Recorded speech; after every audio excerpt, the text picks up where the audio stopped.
dinosaurs is Jurassic, Jurassic, Jurassic, Jurassic Quest.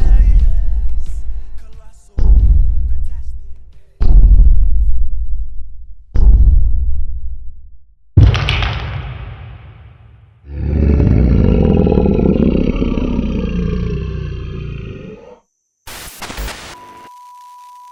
Hey there! Is this thing working? This is Dino Dustin.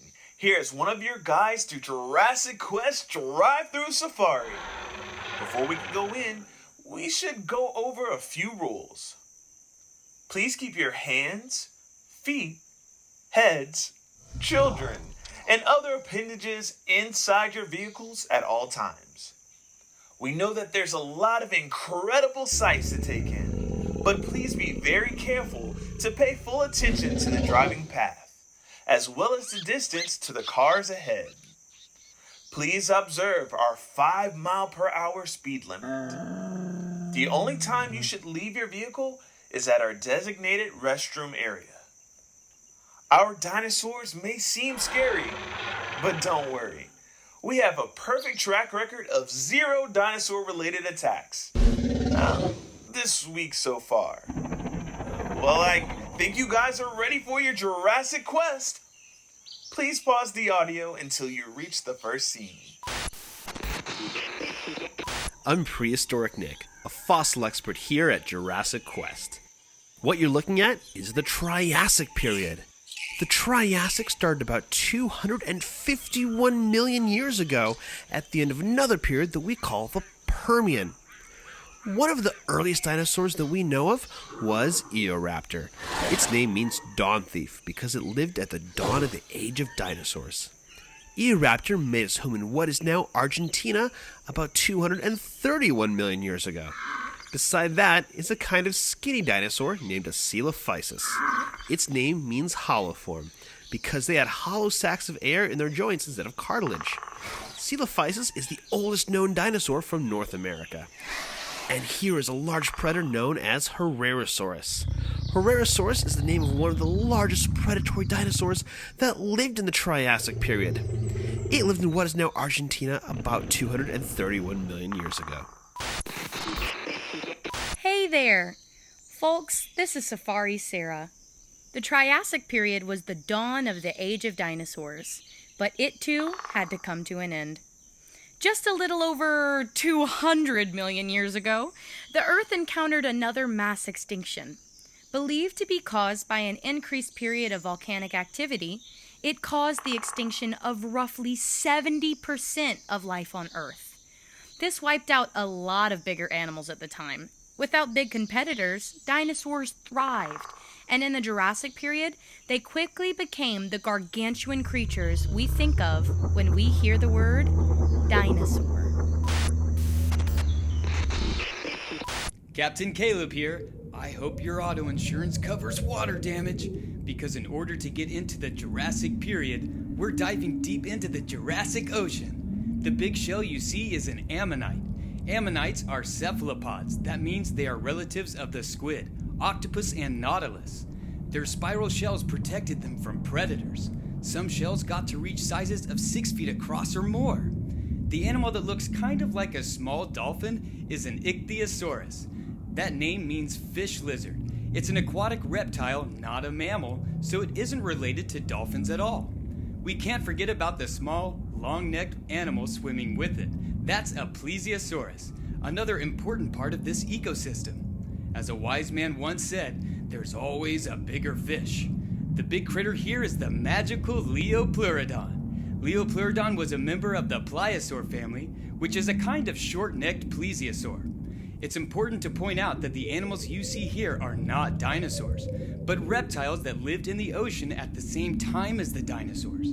Dinosaurs for the most part lived on land and had legs that went straight underneath their hips and not splayed out to the sides like lizards or crocodiles.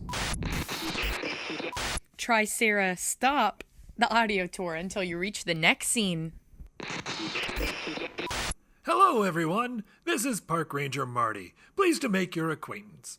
Outside of your vehicle is where we keep our Dilophosaurus. Dilophosaurus was a predator from the very beginning of the Jurassic period, around 200 million years ago.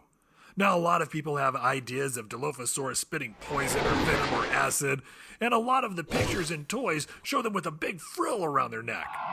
Well, unfortunately, the movies that this idea comes from used what we call artistic license, which is just a fancy way of saying they just plain made it up.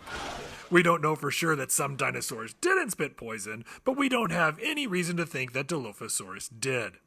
There's also no evidence that they had that colored ruff. The frill is seen in other creatures when frightened, like a frilled neck lizard or a wild William Shakespeare, but not in Dilophosaurus as far as we know. Who can name the dinosaur here covered in plates? If you said Stegosaurus, you're right. Stegosaurus is a Jurassic plant eater whose back, neck, and tail were covered in bony plates. Stegosaurus had a special weapon. Along its tail, it had a set of spikes called a thagomizer that it would use to defend itself from predators. And the predator it had to worry about the most was Allosaurus. T-Rex isn't the only scary meat-eating dinosaur we have here at Jurassic Quest. Allosaurus was one of the larger predators around in the late Jurassic. Allosaurus had long arms for a theropod with big, hooked claws. These could help it grip onto its prey while it used its serrated teeth as its primary weapon. We know it used its arms because scientists have found signs of microscopic stress fractures on the bones of their forearms. This happens in bones when a person or an animal is using force to move heavy weight with their bodies.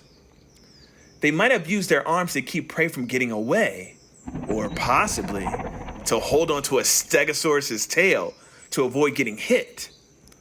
The little guys in the scene are called Guanlong. They're an early member of the Coelophysis family that lived in what is now China. The Coelophysis family was made up of mostly small predators, but as time went by, some Coelophysis eventually became a bit bigger, specifically Tyrannosaurus Rex. The big, long-necked dinosaur in this scene is Apatosaurus. Apatosaurus is what we call a sauropod, or a long-necked dinosaur. Sauropods were the biggest animals to ever walk on Earth. In order to get that big, sauropods had to eat all the time. To eat even more, these long-necked giants didn't even waste time chewing, but swallowed the leaves from trees whole. But they had a special trick to help them digest their food. Sauropods would sometimes crane their long necks down to the ground and swallow small stones. Those rocks would help them grind up their food once it was inside.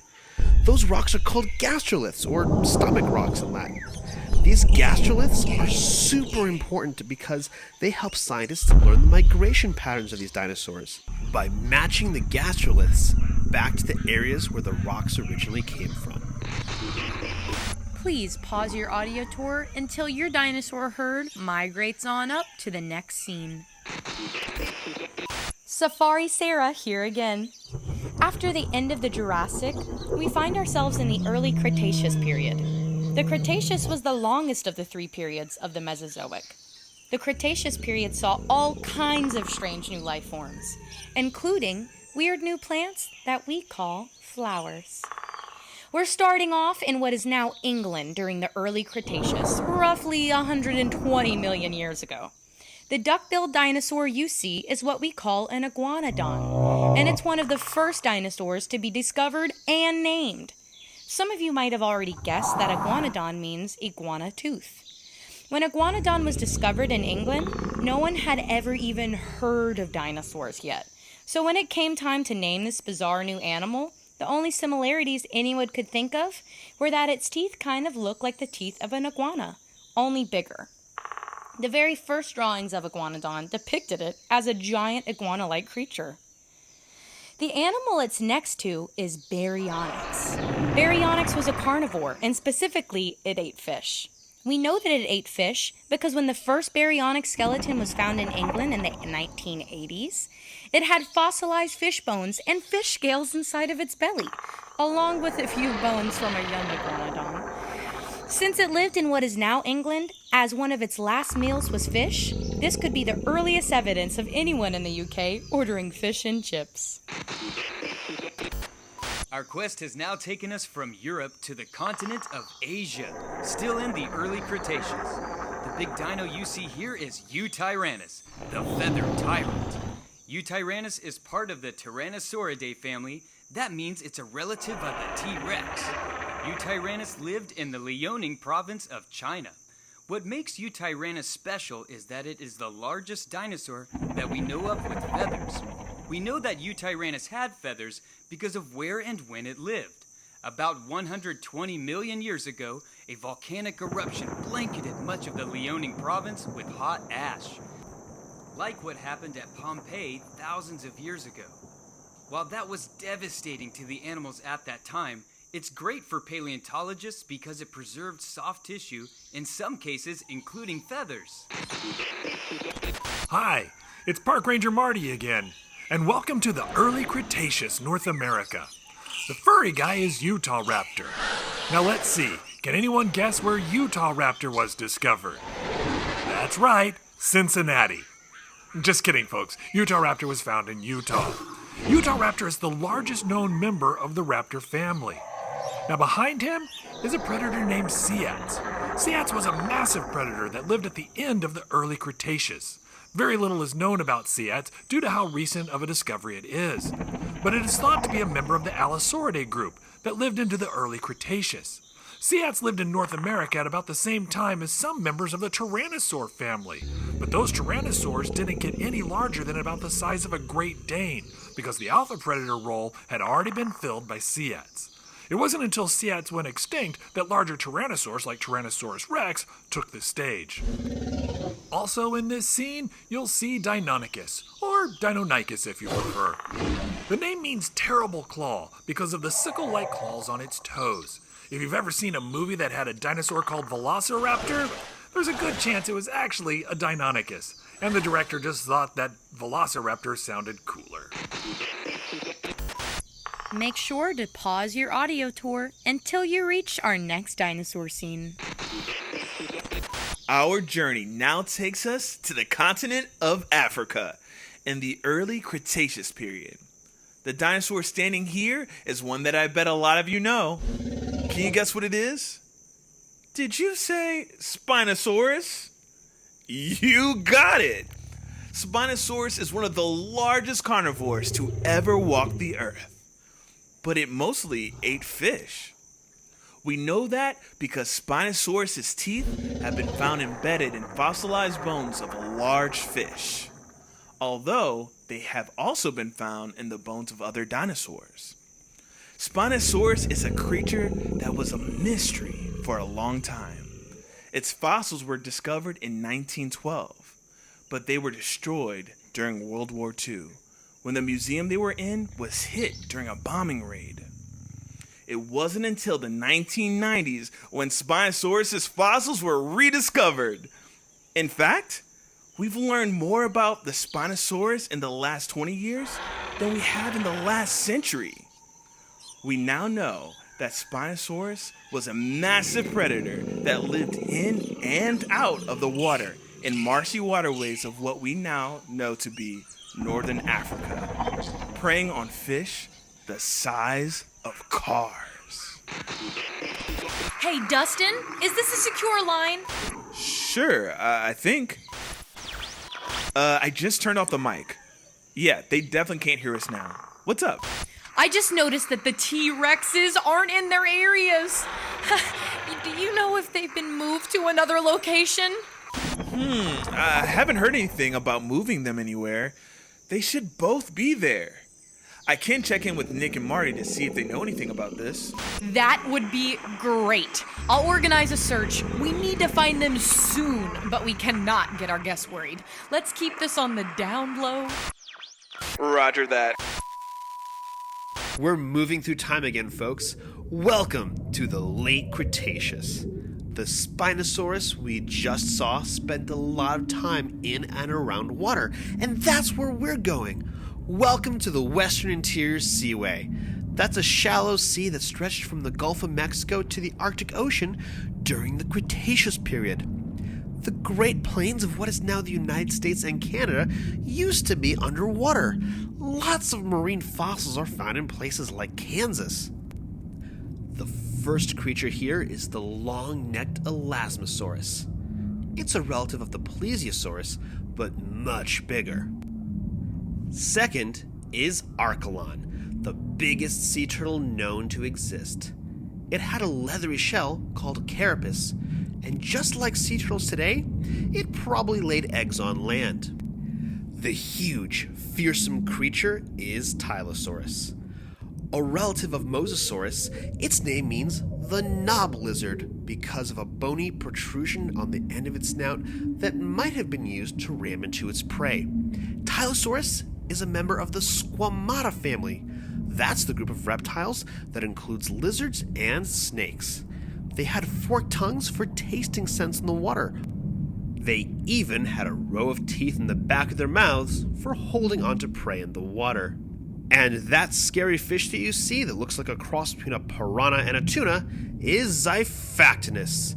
Xiphactinus was a voracious predator that lived in the oceans all over the world. It could reach lengths of up to 20 feet long. If you have any other questions about these creatures or anything else you see on the tour, feel free to text Park Ranger Marty at 844-411. That's 844-346-6411. Also, while doing so, be sure to stay inside your vehicles for the duration of the tour. With all of these aquatic creatures, the last thing you want to do is get your phone wet. Hey Marty, it's Dustin. I have a weird question here, and don't freak out, but have you seen the T-Rexes? Well, they were in the enclosure an hour ago when I went in to feed them. Are they not still there? We have a tour heading that way right now. Okay, sorry, I hate to ask you this, but you didn't happen to turn off the invisible fence, did you? Don't be silly, Dustin. How else was I supposed to get in there? Marty, the fence only shocks dinosaurs that are chipped. You don't need to turn it off to walk in. Oh. Well, I guess I learn new things every day. This is serious, Marty. I need to call the security team right now to get those T-Rexes back before the tour gets to them. Or they get to the tour. I'm sorry, Dustin. I didn't mean to cause any trouble. You never do, Marty. You never do. Tricera, stop the audio tour until you reach the next scene. Welcome back to Asia in late Cretaceous period. Here we have three kinds of dinosaurs from Mongolia, starting with Velociraptor. Despite what you may have seen in movies, Velociraptor is not 6 feet tall, but actually about 3 feet tall, 6 feet long, and about 20 to 30 pounds. Just think of an extra scary turkey. We also know that at least one Velociraptor attacked a Protoceratops, the next dinosaur in this scene. This is thanks to the fossil of a Velociraptor and Protoceratops found, who died still locked in combat. The Protoceratops broke the Velociraptor's arm with its powerful beak, moments before they were both buried in sand by a landslide. The other dinosaur in the scene, Oviraptor, has an unfortunate name, meaning egg thief. When this dinosaur was discovered, it was found over a nest of eggs thought to belong to Protoceratops. After later research, scientists realized it was sitting on a nest of its own eggs. But the name stuck and is still debated if Oviraptor actually ate eggs. Here at Jurassic Quest, ours take theirs sunny side up every morning for breakfast. Yet another dinosaur from Mongolia is the large Therazinosaurus you see here, with the long claws. The claws on its hands could grow up to 3 feet long, making them the longest claws in the animal kingdom. Most of what we know about Therazinosaurus comes from animals closely related to it. The only fossils we have of this animal are its shoulders, arms, and hands. It is believed to be an herbivore, but we are still looking for more fossils to know for sure. The dinosaur next to it is Alluro Titan, lived in what is now eastern Russia. It's in a special group of duck-billed dinosaurs called Lambeosaurs, which are famous for the elaborate crests on their heads. These crests would have certainly served as display structures, but may also have been used in some Lambeosaurs as resonating chambers to make sounds used to communicate effectively through the herd. Speaking of communication, I've been directed to ask you all to keep an eye out for any free-roaming dinosaurs that may or may not be wandering around the park. Hi, Park Ranger Marty here. Hope you're not mad at me about accidentally releasing the T-Rexes. Anyway, in this scene you see Shianchosaurus. Shianchosaurus is a tyrannosaur from China and is closely related to Alluro from Mongolia. Both have awfully long, narrow noses for members of the tyrannosaur family. We're not sure what those noses may have been used for. Maybe to cut through water, making them faster, more accurate fishermen, or maybe they were specializing in smaller, faster prey, not needing the powerful bite of a T-Rex. Speaking of which, if you see one of them, please let one of our 4 security officers know. Now, scientists only described this dinosaur in 2014, so there are still a lot of unanswered questions about it. But I can tell you this much. In the United States, we do not typically refer to this dinosaur as Shianchosaurus. We typically just call it Pinocchio Rex. Now we travel to Argentina. The big animal you see in this scene is Giganotosaurus, arguably one of the largest meat-eating dinosaurs. Though it may look a lot like T-Rex, it's actually a much different animal. Unlike a T-Rex, it has 3 claws on each hand, a lighter bone structure, and teeth that were designed for slicing. Unlike a T-Rex's, which were meant for crushing through bones and ripping car tops open. Speaking of which, if you see one of our missing T-Rexes, please let one of our 3 security guards know where.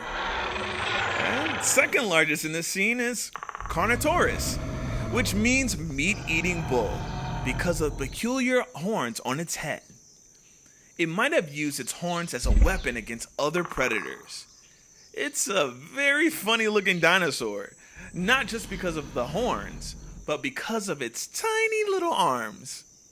Carnotaurus has one of the smallest arms of any known dinosaur, even smaller than the T-Rex.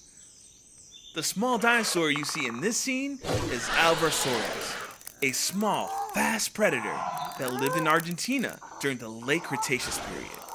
It's believed to have eaten insects. Ew. Please pause your audio tour until your dinosaur herd migrates on up to the next scene. Welcome to the Duck-billed Dynasty. The dinosaur with the long crest on the back of its head is called Parasaurolophus. Parasaurolophus is a hadrosaur, a family of dinosaurs sometimes called duck-billed dinosaurs because of the shape of their snouts. Other hadrosaurs include Iguanodon, Herrerasaurus, Alluro Titan, and Ammonite, among many others. Parasaurolophus is a cool dinosaur because it's one of the few dinosaurs where we know what they might have sounded like. Paleontologists discovered that by looking at the crest on its head.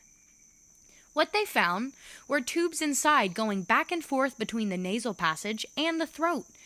When they recreated blowing air through their tubes, they discovered that the crest would have made a horn sound. The new script here just says make horn sounds. No, guys, I'm not gonna do that. Sarah. Fine. By the way, hadrosaurs are prey animals. Their sound might have attracted large predators.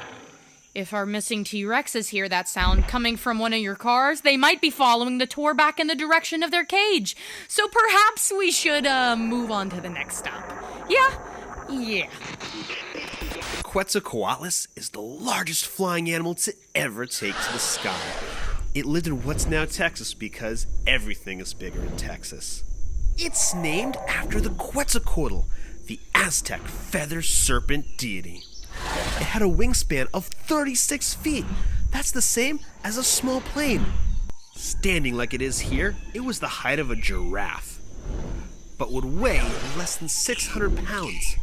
That's a lot, but it's incredibly light for an animal of this size because it was doing everything possible to be as light as possible, including having very hollow bones. This is necessary for it to achieve flight. Quetzalcoatlus was actually not a dinosaur, but a pterosaur. Pterosaurs are a family of flying reptiles that lived at the same time as dinosaurs. Like many, but not all pterosaurs, Quetzalcoatlus had no teeth, unlike our missing T-Rexes who have very large teeth. Now, if you have any other questions about the creatures you see, go ahead and text that question to 844-DINO-411 or 844-346-6411. The big carnivore in here is Albertasaurus. Albertasaurus is a close relative of T-Rex, roughly half the size of a fully grown T-Rex. Albertasaurus is named after the Canadian province of Alberta, where almost all of the remains of Albertasaurus have been found.